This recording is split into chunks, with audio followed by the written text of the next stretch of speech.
तो ग्रुप पढ़ाया था अभी, और ग्रुप में आपको ग्रुप की डेफिनेशन, उस पर आधारित क्वेश्चन, फिर क्या बताया, प्रॉपर्टी ऑफ ग्रुप, 5 प्रॉपर्टी बताया, फिर order of an element of group, order of an element of group. तो order of an element of group के बारे में आपको बता रहा, ठीक है। यहाँ सुन लो आप प्रकार, थोड़ा सा 1 मिनट में हाईलाइट करते हैं कि जैसे G इज इक्वल टू है 1 ओमेगा ओमेगा स्क्वायर, ठीक है। तो 1 में पावर 1 लगाने से 1 आता है, 1 आइडेंटिटी एलिमेंट है, तो order of 1 is equal to 1 होगा। ओमेगा में पावर 3 लगाएंगे तो 1 आएगा, 1 आइडेंटिटी एलिमेंट है, तो order of omega is equal to 3 होगा।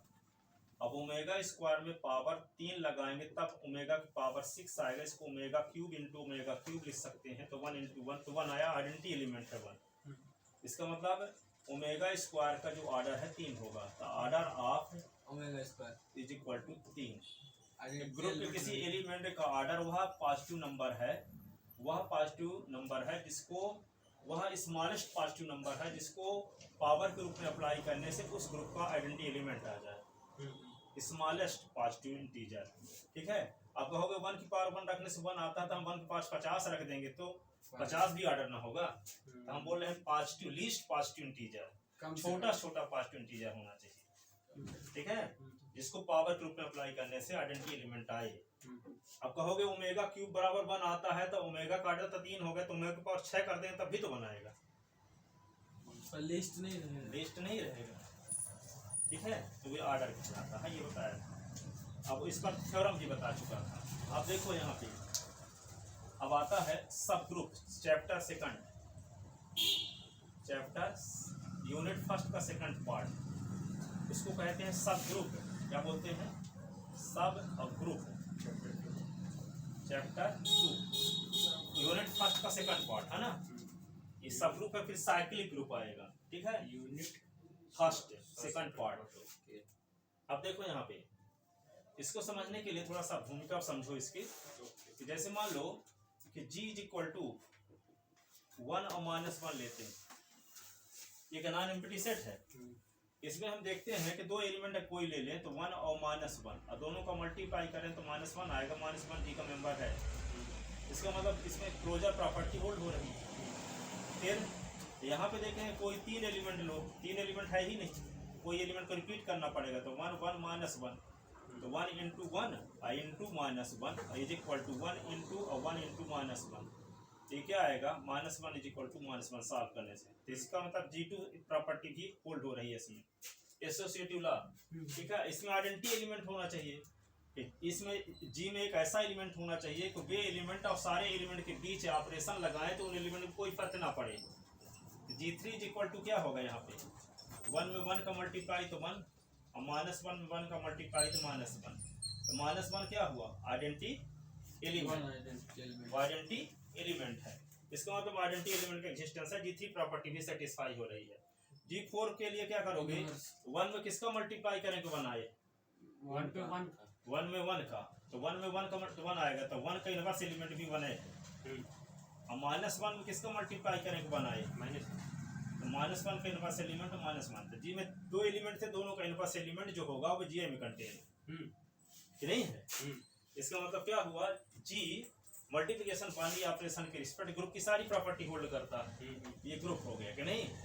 अब जब ये ग्रुप हो गया तो इसके कितने सबसेट बनेंगे, इसके सबसेट जब बनाएंगे हम, सुनो पहले, तो आप लोग 11वीं क्लास जब पढ़े थे तो किसी ग्रुप में, किसी सेट में 2 एलिमेंट है, मान लो A B, इसके सबसेट बनाते थे तो क्या बनते थे, A B और फाई, A B और फाई। यदि A इज इक्वल टू क्या हो कि यहाँ पे A B C हो, तो इसमें कितने सबसेट बनते थे, एक तो A, फिर B, फिर C, फिर AB, फिर BC, फिर CA, फिर ABC, फिर फाई, फिर फाई। 1 2 3 4 5 6 7 8 सबसेट बने। तो 3 एलिमेंट इसमें है, तो 2 की पावर 3 करने से भी 8 आता है कि नहीं। तो किसी ग्रुप में जितने एलिमेंट हैं, 2 की पावर में एलिमेंट की संख्या रख दो तो आपको सबसेट कितने बनेंगे पता लग जाएगा, ठीक है। तो यहाँ पे देखो दो एलिमेंट थे तो इसमें 2 की पावर 2 की तो 4 आता है, तो 4 सबसेट बनेंगे। 3 एलिमेंट तो 2 की पावर 3 तो क्या होगा 8 सबसेट बनेंगे। यदि a इज इक्वल टू क्या है a b c और d 4 एलिमेंट है, 2 की पावर 4 तो 16 सबसेट बनेंगे। तो 16 सबसेट में से एक एम्प्टी सेट ही होगा हाई, इसके अलावा नॉन एम्प्टी सबसेट होंगे, है ना। तो किसी ग्रुप के जितने नॉन एम्प्टी सबसेट बनते हैं उन सबको कहा जाता है उस ग्रुप का कॉम्प्लेक्स। क्या कहा जाता है कॉम्प्लेक्स। जैसे इस ग्रुप के कितने कॉम्प्लेक्स बनेंगे 3 ठो बनेंगे, 4 सबसेट उसमें 5 भी रहेगा ना, पर वो नॉन एम्प्टी है। तो वो एम्प्टी सेट है। हाँ, तो एम्प्टी सेट को छोड़ देंगे, नॉन एम्प्टी सेट जो सबसेट होते हैं उनको कहा जाता है कॉम्प्लेक्स। तो किसी ग्रुप के नॉन एम्प्टी सबसेट को क्या कहते हैं कॉम्प्लेक्स कहते हैं। किसी ग्रुप के नॉन एम्प्टी सबसेट को कॉम्प्लेक्स कहते हैं। अब यहाँ पे देखो, जैसे मान लो जी एक ग्रुप है, आप जानते हो d is equal to 1 -1 iota minus iota, ठीक है। ये ग्रुप है। इसमें कितने एलिमेंट हैं 4, तो 2 की पावर 4 16 सबसेट बनेंगे। तो 16 सबसेट में 15 क्या होंगे नॉन एम्प्टी सबसेट होंगे। क्या होंगे नॉन एम्प्टी। हाँ, तो 15 कॉम्प्लेक्स बनेंगे। कितने कॉम्प्लेक्स बनेंगे 15 कॉम्प्लेक्स। 15 कॉम्प्लेक्स में से 2 कॉम्प्लेक्स को हम लिखते हैं। एक कॉम्प्लेक्स का नाम H1 इज इक्वल टू 1 -1 और दूसरे का नाम H2 जिसके एलिमेंट आयोटा माइनस आयोटा। अच्छा, अलग अलग 2 कॉम्प्लेक्स लिए, अब 15 में से 2 ले लिए, है ना। ठीक है। ठीक है, अब इसमें देखते क्या है कि H1 में सभी प्रॉपर्टी होल्ड हो गए, अभी लिए थे जिसका नाम जी रखे थे और 1 -1 एलिमेंट थे, है ना, नाम भरा रखे थे जी। लेकिन H1 वही एलिमेंट है 1 -1, तभी हम देख चुके हैं कि इसमें ग्रुप की सारी प्रॉपर्टी होल्ड होती है। तो ये कॉम्प्लेक्स ऐसा कॉम्प्लेक्स है जो ग्रुप में डिफाइंड बाउंड्री ऑपरेशन के रिस्पेक्ट में एक ग्रुप बनाता है।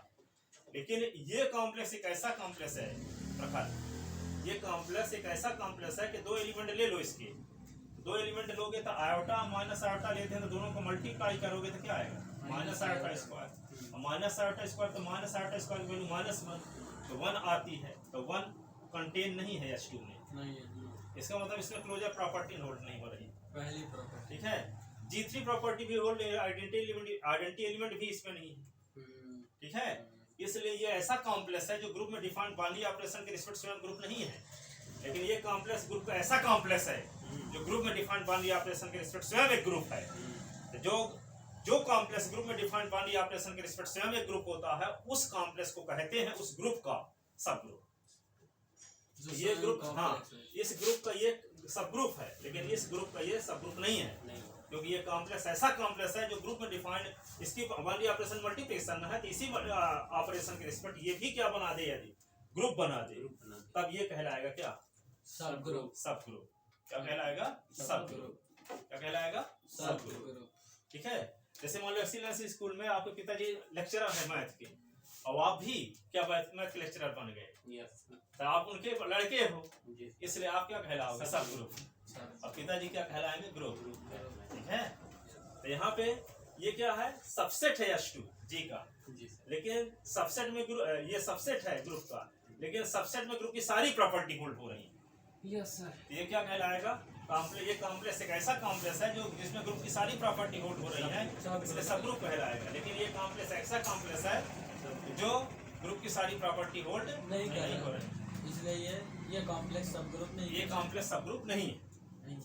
तो कोई कॉम्प्लेक्स सब ग्रुप कब बनता है जब वो ग्रुप की सारी प्रॉपर्टी होल्ड है। हाँ, कोई कॉम्प्लेक्स ग्रुप में डिफाइंड बाउंड्री ऑपरेशन के रिस्पेक्ट से हम एक ग्रुप बनाता है, तो ऐसे कॉम्प्लेक्स को कहते हैं इस ग्रुप का सब ग्रुप। ठीक है, तो समझ गए ना, क्या समझे बहुत कुछ।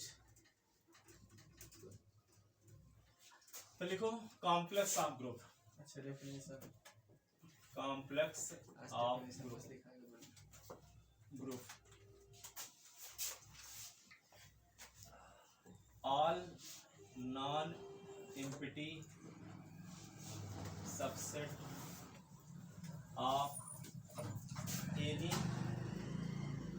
group is called complex of group. Complex of group. For example,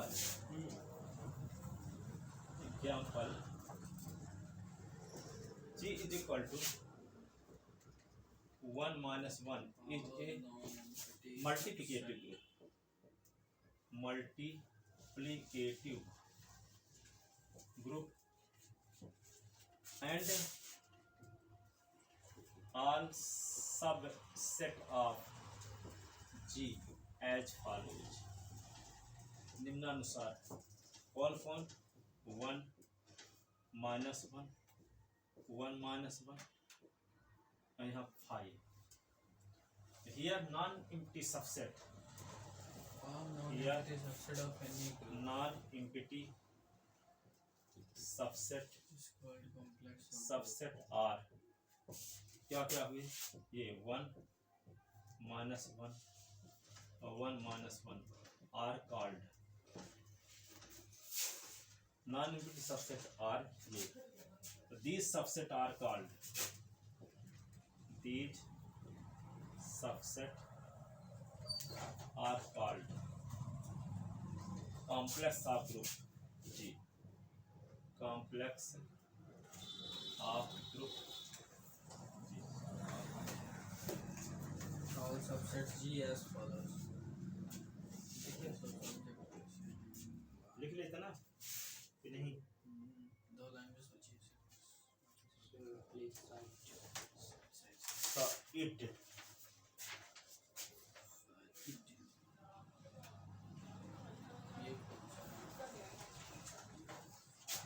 G is equal to क्या लिख ले 1 omega omega square all subgroup all subset of R क्या यहाँ पे 1 is 1 ओमेगा ओमेगा स्क्वायर 1 जो है तो कॉम्प्लेक्स होगा और omega omega square non complex होगा कुछ ऐसे ही। नहीं सब होंगे फाई को छोड़कर कॉम्प्लेक्स तो सब होंगे सब ग्रुप आए कुछ होते हैं जो ग्रुप की सारी प्रॉपर्टी जिसमें होल्ड होती है जिस कॉम्प्लेक्स में उसको सब ग्रुप कहते हैं हाँ वो सॉरी कॉम्प्लेक्स पूरा कॉम्प्लेक्स तो सब कहलाएंगे ग्रुप 1 होगा सब ग्रुप हाँ सब ग्रुप वही कॉम्प्लेक्स होगा जिसमें ग्रुप की सारी प्रॉपर्टी होल्ड होती होगी yes sir complex These subset are called complex. जितने नॉन एम्प्टी सबसेट बनेंगे वो सब कॉम्प्लेक्स कहलाएंगे yes 1 omega omega square 1 omega omega square के 1 omega omega omega square omega square 1 omega omega square फिर 5 सबसेट ऑफ जी आर 1 2 3 4 5 6 7 8 अब इसमें दूसरा एग्जांपल लेते हैं हम हाँ G बराबर 1 ओमेगा ओमेगा स्क्वायर का 3 एलिमेंट वाला हाँ हाँ अभी 2 एलिमेंट वाला एग्जांपल दिया हाँ ये दो एग्जांपल ये फर्स्ट हुए एग्जांपल सेकंड हाँ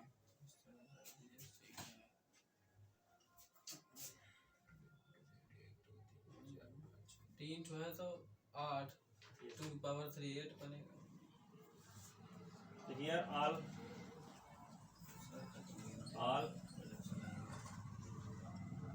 non empty subset of G are called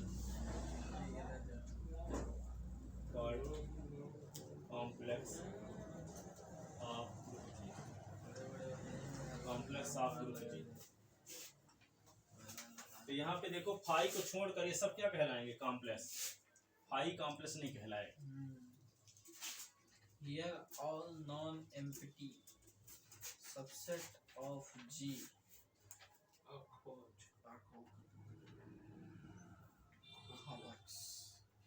अब देखो सब ग्रुप अब सब ग्रुप कैसे कॉम्प्लेक्स कहलाएंगे ये कौन कॉम्प्लेक्स सब ग्रुप कहलाएगा ये नॉन एम्प्टी एच आप ये non empty subset H of group G is non-empty subset called subgroup of group G. A non-empty subset H of group G is called subgroup of group G. Subgroup of group G if itself if H is itself If H is itself group with respect to same operation itself group group with respect to same binary operation. with respect to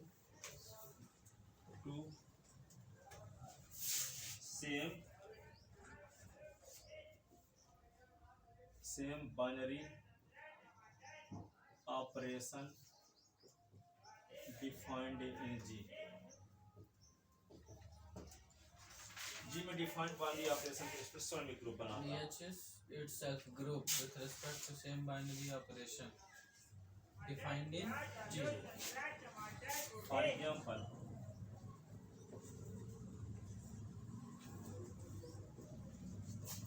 G is equal to 1 minus 1 iota minus iota r multiplicative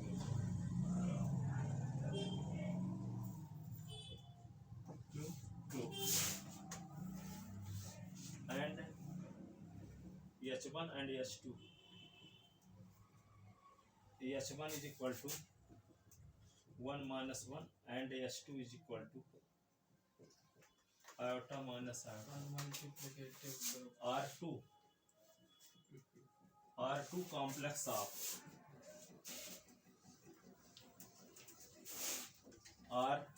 R2 complex of group G but H1 is also group with respect to R2 same binary complex operation of group G. binary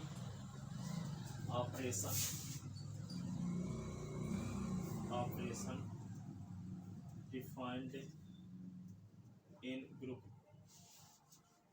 G but H1 is also group. and H2 is not group with respect to same binary operation defined in group that is iota or minus iota belonging H2 imply iota गुणे minus iota बराबर minus iota square बराबर 1 it will not belongs to H2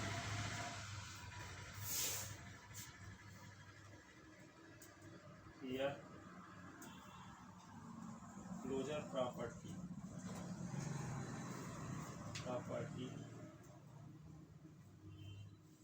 is not satisfied in H2 so H2 is not subgroup of group G और H1 is subgroup of group G H1 subgroup है लेकिन H2 subgroup नहीं है And H2 is not group with respect to same binary operation defined in group that is. इस दो element लेते हैं तो दोनों को मल्टीप्लाई ही बिलोंग नहीं करता H2 में तथा क्लोजर प्रॉपर्टी होल्ड नहीं होती जबकि H1 में सारी प्रॉपर्टी होल्ड होती हैं शुरुआत में बता चुके थे G1 G2 G3 G4 Closure property is not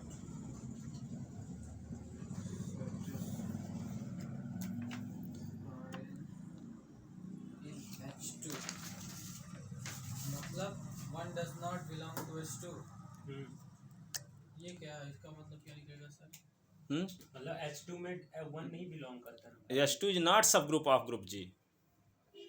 दो ना बने उसके H2 नहीं, ये 1 does not belong to H2 का तो H2 में I और माइनस आई है ना 1। अच्छा, और आयोटा स्क्वायर की वैल्यू -1, तो माइनस में माइनस का मल्टीप्लाई तो 1 बन गया। 1 जो कि H2 को बिलोंग नहीं करता, इसका मतलब क्लोजर प्रॉपर्टी होल्ड नहीं हो रही है। so H2 इज नॉट सब ग्रुप। अब क्या बचा सर इसमें? अब थ्योरम है इसमें, कल पढ़ाइएगा। तब कल पढ़ाएंगे। Thank you sir.